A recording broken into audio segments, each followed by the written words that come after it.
Welcome back my YouTube channel. എൻ്റെ പേര് ഹനില. അപ്പം ഞാനൊരു കമൻറ്റിൻ്റെ റീപ്ലൈ തരാൻ വേണ്ടിയിട്ട് വന്നതാണ്. അപ്പം ഞാൻ ID കാർഡ് എങ്ങനെ എടുക്കാമെന്ന് ചോദിച്ചിട്ടൊരു വീഡിയോ പോസ്റ്റ് ചെയ്തിട്ടുണ്ടായിരുന്നു, ട്രാൻസ് ID കാർഡ്. അപ്പം അതിൻ്റെ കമൻ്റാണ്, ആധാർ കാർഡ് എടുക്കുന്നത് കൂടായിരുന്നോ മോളെ ചോദിച്ചു. അപ്പോൾ ഞാൻ അത് പറയാം. ആധാർ കാർഡ് എങ്ങനെ എടുക്കണമെന്ന് വെച്ചാൽ, നമ്മൾ എന്തായാലും നാഷണൽ പോർട്ടൽ ID വെച്ചിട്ട് നമ്മൾ അപ്ലൈ ചെയ്ത് കഴിഞ്ഞാൽ ഒരു റിവൈസ്ഡ് സർട്ടിഫിക്കറ്റും കിട്ടും, പിന്നെ ID കാർഡ് കിട്ടും. ഇത് വെച്ചിട്ടാണ് നമ്മൾ എല്ലാ ഡോക്യുമെന്റ്സും മാറ്റാം. അതിൽ കളക്ടറുടെ സൈൻ ഉണ്ടാവും. അപ്പൊ ആധാർ കാർഡ് മാറ്റാനായിട്ട് നമ്മൾ അക്ഷയ സെന്ററിലോ ജനസേവയിലോ പോയിട്ട് നെയിമും ജെൻഡറും ചേഞ്ച് ചെയ്യണമെന്ന് പറയാം. അപ്പൊ അവര് അത് ബയോമാക്സാ അതെന്താണ് ബയോമെട്രിക് ഉള്ള ഒരു സ്ഥലത്ത് മാത്രമേ പോകാൻ പറ്റുള്ളൂ. അത് ഫിംഗർ പ്രിന്റ് ചെയ്യണം, പിന്നെ നമ്മളുടെ ഫേസ് അവര് ഫോട്ടോ എടുക്കണം. അങ്ങനെയുള്ള ഒരു അക്ഷയയിൽ മാത്രമേ ചെയ്യാൻ പറ്റുള്ളൂ, സാധാരണ ഒരു അക്ഷയയിൽ പറ്റില്ല. അപ്പോൾ ആദ്യമായിട്ട് നമ്മൾ ആധാർ കാർഡ് എടുക്കുമ്പോൾ എങ്ങനെയൊക്കെയാണ് ഫിംഗർ ഒക്കെ വെച്ചിട്ട് അവർ ചെയ്യില്ല, അതുപോലെ ചെയ്യേണ്ടി വരും. അപ്പൊ അങ്ങനെയുള്ള ഒരു അക്ഷയ കേന്ദ്രത്തിൽ മാത്രമേ ചെയ്യാൻ പറ്റുള്ളൂ, എല്ലാ അക്ഷയ കേന്ദ്രത്തിലും ചെയ്യാൻ പറ്റില്ല. ചിലപ്പോൾ ബാങ്കിലൊക്കെ ചെയ്തു തരുമെന്ന് പറയും.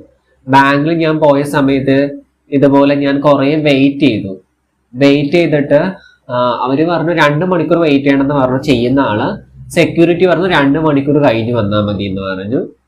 ഒരാൾ പറഞ്ഞു 2 മണിക്ക് വന്നാൽ മതി എന്ന് പറഞ്ഞു. അപ്പൊ ഞാൻ 2 മണിക്കൂർ കഴിഞ്ഞ് വരാമെന്ന് വെച്ചിട്ട് ഞാൻ പോയി.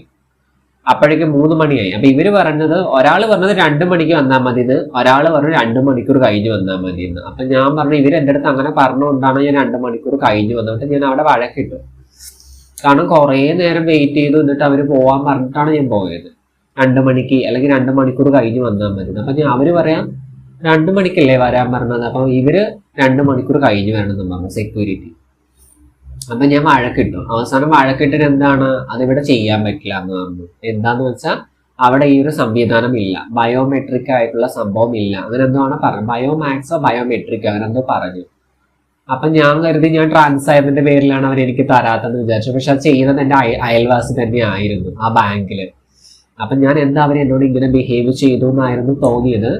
പിന്നെ ഞാൻ അന്വേഷിച്ചപ്പോൾ അങ്ങനെയുള്ള സ്ഥലത്ത് മാത്രമേ ചെയ്യാൻ പറ്റുള്ളൂ. അപ്പൊ എൻ്റെ നാട്ടിൽ തന്നെ ഞാൻ ചെയ്തത്. പിന്നെ ഞാൻ കണ്ടുപിടിച്ചു, അങ്ങനെ ഒരു സ്ഥലം കണ്ടുപിടിച്ചു. അപ്പൊ എനിക്ക് വേറെ ഡോക്യുമെന്റ്സ് ഒന്നും വന്നില്ല. ആ ഒരു റിവൈസ്ഡ് സർട്ടിഫിക്കറ്റ് നമുക്ക് കിട്ടിയില്ല, അത് മതി. പിന്നെ നമ്മളുടെ പഴയ ആധാർ കാർഡ്, ഇത് ഈ പറഞ്ഞ പോലെ ഇമെയിൽ ID, പിന്നെ എത്ര ഒരു പേയ്മെന്റ് എത്ര ചെയ്യണം, അതും ആ കളക്ടറിന്റെ സൈനുള്ള ആ സർട്ടിഫിക്കറ്റ് മതി. നമ്മൾ 1 ഹാൻഡ് സർട്ടിഫിക്കറ്റ് അല്ലെങ്കിൽ ആ കളക്ടറുടെ ആ സർട്ടിഫിക്കറ്റ്സ് ആണ് നമ്മൾ യൂസ് ചെയ്യാറ്. മുമ്പൊക്കെ ആണെങ്കിൽ നമുക്കിത് ചെയ്യാനായിട്ട് ഒരുപാട് ബുദ്ധിമുട്ടാണ്, ഓരോ പേപ്പേഴ്സ് വാങ്ങിക്കണം, അങ്ങനെ കുറെ വക്കീലിനെ കാണും, വീണ്ടും നമുക്ക് എന്തൊക്കെയോ ഒരു ഫോർമാലിറ്റീസ് ഒക്കെ ഉണ്ട്. പഞ്ചായത്തിൽ പോകണം, 1 ഹാൻഡ് സർട്ടിഫിക്കറ്റ്സ് വാങ്ങിക്കണം. ഇതിപ്പോ അതിന്റെ ആവശ്യമൊന്നുമില്ല, നാഷണൽ പോർട്ടൽ വഴി കിട്ടുന്ന റിവൈസ്ഡ് സർട്ടിഫിക്കറ്റ് മതി. പിന്നെ പഴയ ആധാർ കാർഡും കൊണ്ടുപോവുക, നെയിം പുതിയ പേര് പറയുക, ജെൻഡർ ഏതാണോ അത് കാണിച്ചു കൊടുക്കുക, ആ പ്രൂഫ് കാണിച്ചു കൊടുക്കുക, പുതിയ ഫോട്ടോയും. പിന്നെ അതുപോലെ നമ്മൾ സൺ ഓഫ് എന്നാണെങ്കിൽ അത് ഡോക്ടർ ഓഫ് എന്ന് മാറ്റും. ചിലവർ അത് വിട്ടുപോകാറുണ്ട്. അതായത് പേരും മാറ്റി ജെൻഡറും മാറ്റി ആ സൺ ഓഫ് മാറ്റാതെ പോയിട്ടുണ്ട്. അങ്ങനെ കുറച്ച് പേരുണ്ട്, അവർക്ക് അറിയാതെ. എൻ്റെ 3 കൂടെ ഒരുമിച്ച് മാറ്റി. അതായത് മെയില് മാറ്റി ഫീമെയിൽ ആക്കി, മണിക്കുട്ടൻ എന്ന് മാറ്റി ഹനില എന്നാക്കി, പിന്നെ സൺ ഓഫ് എന്ന് മാറ്റി ഡോക്ടർ ഓഫ് എന്നാക്കി.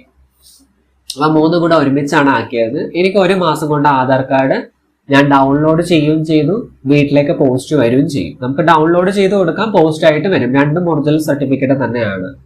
അപ്പൊ അത് ഞാൻ ലാമിനേഷൻ ചെയ്തിട്ട് ചെറിയൊരു കാർഡാക്കിയിട്ട് പേഴ്സിൽ വെച്ചിട്ടുണ്ട്, എവിടെയെങ്കിലൊക്കെ പോകുമ്പോൾ നമ്മൾ പ്രൂഫ് കൊടുക്കാനായിട്ട്.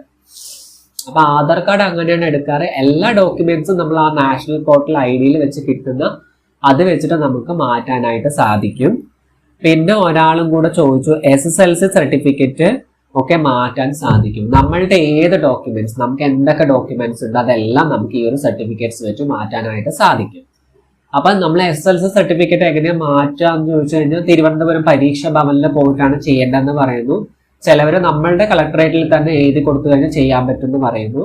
അപ്പോൾ കൃത്യമായിട്ട് എനിക്കറിയില്ല. എന്നിരുന്നാലും തിരുവനന്തപുരം പരീക്ഷാ ഭവനിൽ പോയി കഴിഞ്ഞാൽ നമ്മളുടെ എല്ലാ സർട്ടിഫിക്കറ്റും ഒരുമിച്ച് മാറ്റാൻ കിട്ടും.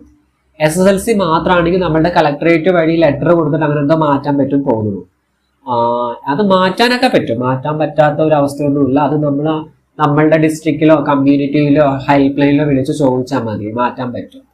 ഇതിപ്പോൾ നമ്മൾ മാത്രമല്ല, സാധാരണ പേഴ്സൺസ് മാറ്റും. ചിലവർക്ക് പേര് താല്പര്യമില്ല, അല്ലെങ്കിൽ ഇനീഷ്യൽ മാറിയിട്ടുണ്ടാവും. അങ്ങനെയുള്ളവരൊക്കെ മാറ്റുന്നവരുണ്ട്. അപ്പൊ കോമൺലി ഇത് എല്ലാവരും മാറ്റുന്ന ഒരു സംഭവമാണ്. ജെൻഡർ മാത്രമേ ഈ ട്രാൻസ് മാറ്റാറുള്ളൂ. അപ്പൊ നിങ്ങൾ അത് അന്വേഷിച്ച് അതുപോലെ അങ്ങോട്ട് ചെയ്യാം. എല്ലാ ഡോക്യുമെന്റ്സും നമുക്ക് മാറ്റാൻ സാധിക്കും. ആദ്യം നാഷണൽ പോർട്ടൽ വഴി അപ്ലൈ ചെയ്യണം. അതൊന്നും നിങ്ങൾ പേടിക്കണ്ട. പിന്നെ നമ്മൾ പ്രൈവറ്റ് ആയിട്ട് പഠിച്ച സർട്ടിഫിക്കറ്റ്സ് മാറ്റാൻ പറ്റുമോ എന്ന് എനിക്കറിയില്ല. ഞാനൊരു ഫാഷൻ ഡിസൈനിങ് പഠിച്ചു, അത് പ്രൈവറ്റ് ആണ്. അപ്പോൾ അതിനെക്കുറിച്ച് എനിക്കറിയില്ല, ചോദിച്ചു നോക്കണം. അപ്പോൾ അതൊന്നും പേടിക്കേണ്ട, മാറ്റാനൊക്കെ പറ്റും. അപ്പോൾ അടുത്തൊരു വീഡിയോ ആയിട്ട് കാണാം. എൻ്റെ വീഡിയോ ഇഷ്ടമാണെന്നുണ്ടെങ്കിൽ ലൈക്ക് ചെയ്യുക, ഷെയർ ചെയ്യുക, കമൻറ്റ് ചെയ്യുക, സബ്സ്ക്രൈബ് ചെയ്യുക. അപ്പോൾ അടുത്തൊരു വീഡിയോ ആയിട്ട് കാണാം. നന്ദി.